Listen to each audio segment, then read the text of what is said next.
స్వామి గారు, ఆ?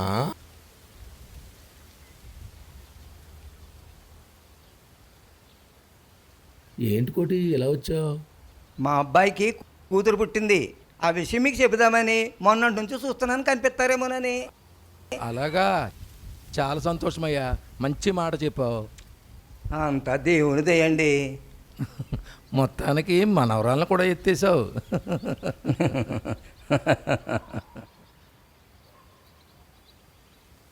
అయ్యో, నేను చూడలేదండి మీరు ఈ పనిలో ఉన్నారని. ఏమనుకోవద్దు, వెళ్ళొస్తానండి. పర్వాలేదు, సర్లే.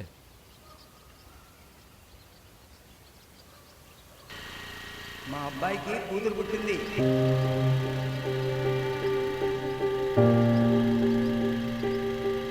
మా అబ్బాయికి కూతురు పుట్టింది. మా అబ్బాయికి కూతురు పుట్టింది.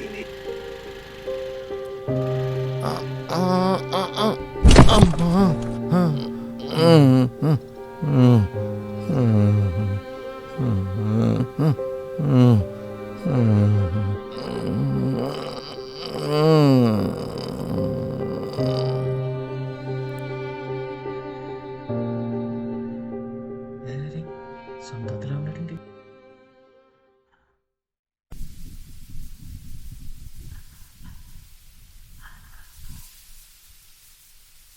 తాత తాత ఆ, ఆ, ఎవరు? రిషిగా? ఋషినే. ఏంటి ఇలా పడిపోయావేంటి? లే లే పైకి లే.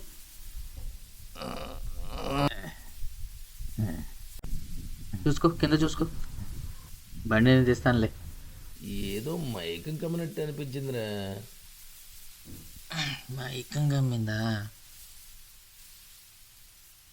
ఏ చేసోదో జయపురదో గుర్తొచ్చుంటదే. దున్నేద్దామని కొబ్బరి చెట్ల మీదకి వెళ్ళిపోతున్నాం. ఏడ్చలేరా? వెళ్ళే దా, ఇంటికాడ దిగ పెడతా.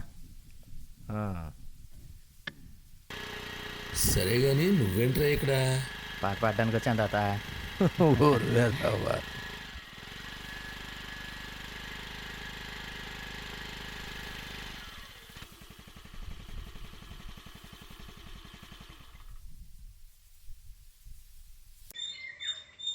ఏమే? ఆ, వస్తున్నాను. ఎందుకలా కేకలేస్తున్నారు? ఒరే ఋషి, నువ్వు ఎప్పుడొచ్చావురా? 2 రోజులైందమ్మమ్మ. అయినా పెద్దవాడు అయిపోయావురా. ఇటువైపే రావడం మానేశావు. సత్యవతి, ఊరొచ్చాను అంటే నిన్ను చూడకుండా ఉంటానా? కాస్త పని నుండి రావడం కుదరలేదు అంతే. ఎప్పుడు పనులే మీకు. అయినా మీరిద్దరూ కలిసి వచ్చారేంటి? అక్కడ తాత అక్కడ రోడ్డు మీద కనిపించాడే, లాక్కొచ్చేసాను. సరేలే, రారా లోపలికి రారా.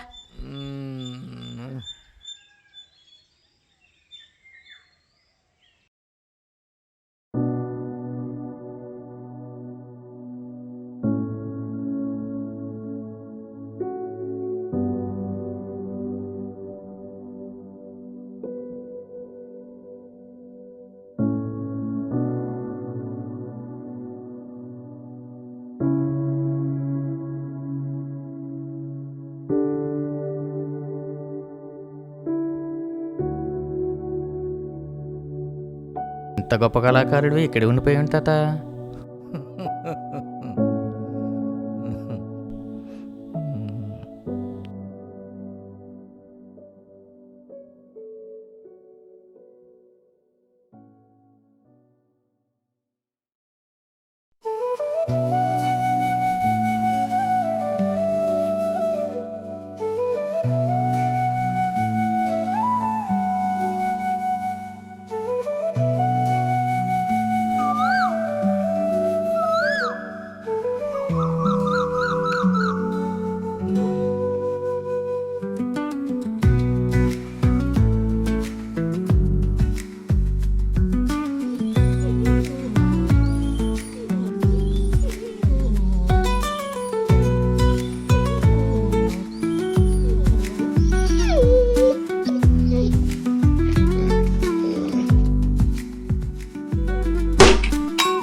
ఏంటే తెగ చదివేస్తున్నావు?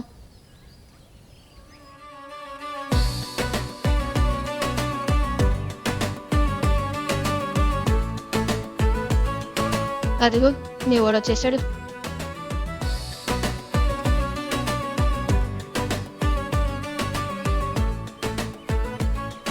పద నువ్వు లోపలికి ముందు.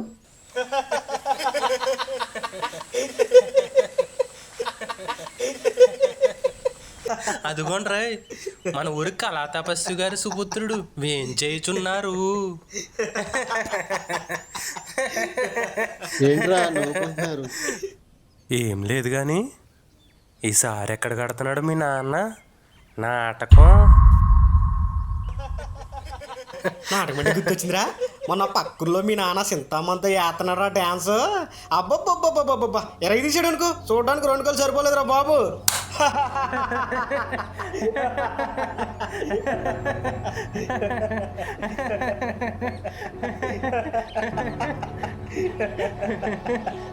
ఆపండ్రా, నేను అక్కడ దొరికాను మీకు ఆడుకోవడానికి.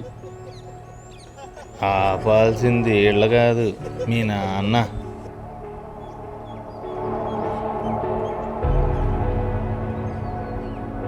ఏ పౌరుషం పొడుచుకొస్తుందా? వీడికి పౌరుషం ఉందిరా. కుర్రోళ్ళందరూ జాతరకి డ్యాన్స్ ఎవిడెన్స్ పెట్టుకుందాం అనుకుంటే మధ్యలో మీ పాపు దూరి నాటకాలు కడతాడా? నాటకాలు నీకంత పొడుచుకొచ్చేస్తండే వెళ్ళి మీ నాన్న చూపించు. వెళ్ళరా బాబు, ఆ పనిలో ఉండు. వెళ్ళు వెళ్ళు వెళ్ళు వెళ్ళు. రే రే ఏమన్నారని అలా వెళ్ళిపోతున్నాడు?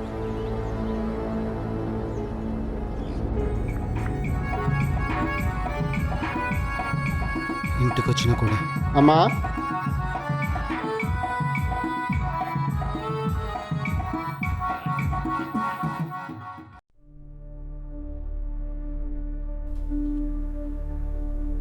ఏంటి శ్రీరామ్, మీ అమ్మతో ఏదో అన్నావట?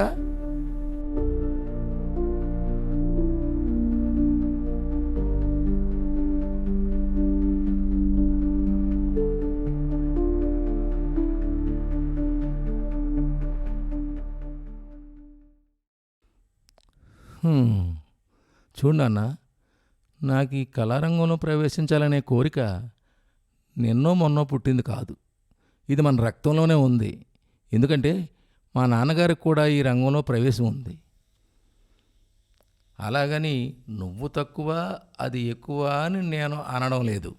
నిన్నెంతగా ప్రేమిస్తున్నానో ఈ కళారంగాన్ని కూడా అంతగానే ప్రేమిస్తున్నాను. అయినా నీకు వచ్చిన సమస్య ఏంటి? ఇప్పుడు మన ఊళ్ళో ఈ ప్రదర్శన చేయకూడదు, అంతేగా? సరే, ఈసారికి నన్ను వదిలి.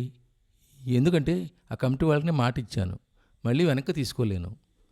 నువ్వన్నట్టు ఈ ప్రదర్శన తర్వాత మన ఊళ్ళోనే కాదు, ఈ చుట్టుపక్కల గ్రామాల్లో ఎక్కడా కూడా ఇటువంటి ప్రదర్శనలు ఇవ్వనని నీకు ఒట్టేసి చెబుతున్నాను.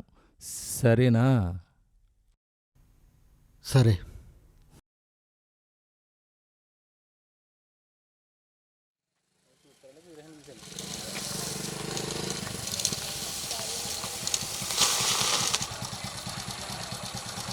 ఆరా పౌరుషా గుడి వైపు రావట్లేదే? ఓహో, మీ నాన్న ఆపలేకపోయావనా? అయినా నువ్వేం చేస్తావులే. రే అవసరమారా? నువ్వు ఉండహే. ఒరే నీకు విషయం చెప్పాలి. ఆ వల్లి వెనకాల తిరుగుతున్నావు కదా, అసలు ఆ అమ్మాయిని గురించి ఏమనుకుంటుందో తెలుసా? ఏమి వల్లి, ఆ శ్రీరాముని చూసావా? ఎందుకో నీ వెనకే తిరుగుతున్నాడు. నువ్వు నీళ్ళు తోడు ముందు. ఏం మాట్లాడు, కొంప తీసి నీకు కూడా. ఆ ముఖానికి రంగులేసుకునేవాడి కొడుకునా నేను ప్రేమించేది? నాకు కూడా ఒక టేస్ట్ ఉంది అక్క. నా వెనకాలే తిరుగుతున్నాడని ఎవరిని పడితే వాళ్ళని ప్రేమించేస్తానా?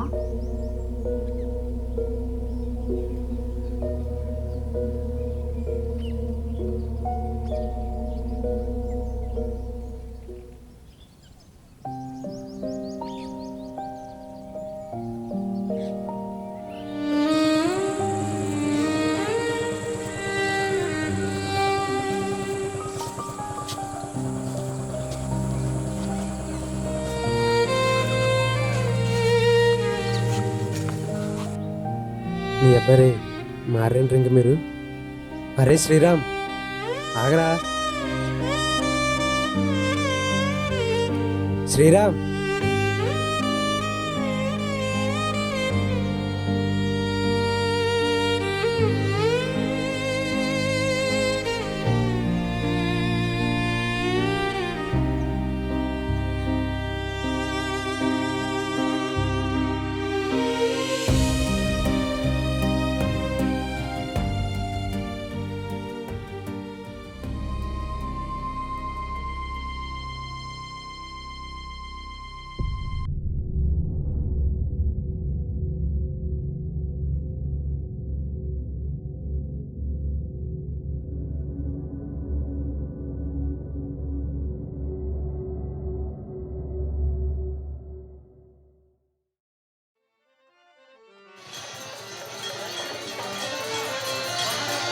ప్రేక్షక మహాశయులకు విజ్ఞప్తి, మరికొద్ది సేపట్లో చింతామణి అనే నాటకం జరుగుతున్న కావున 50 మంది ప్రేక్షకులు ఇచ్చేసి ఈ యొక్క ప్రోగ్రాం ఏర్పరిచే విధంగా కోరుతున్నాం.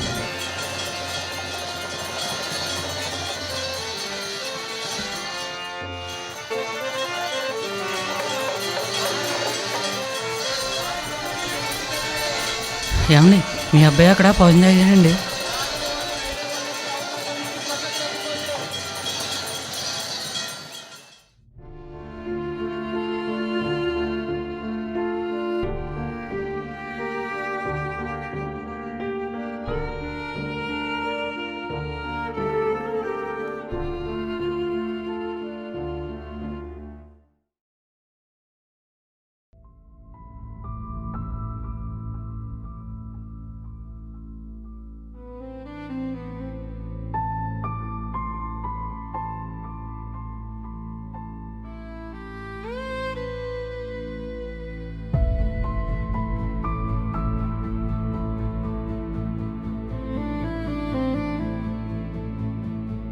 శ్రీరామ్,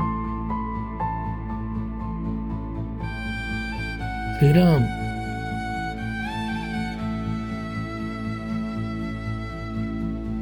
శ్రీరామ్.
పున్నామ నరకం నుంచి తప్పిస్తావనుకున్నానే గాని ఇలా నీచితికే నిప్పు పెట్టించుకొని మరింత నరకానికి తోసేస్తావనుకోలేదు.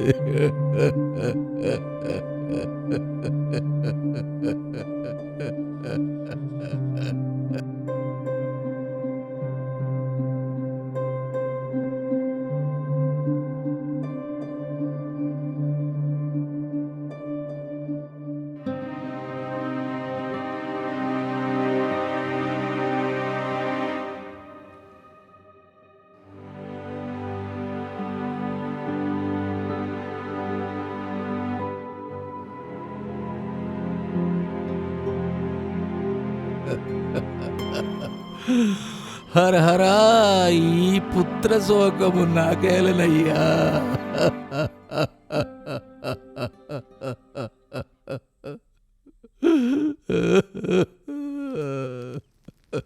ఇందులో తప్పెవరిది?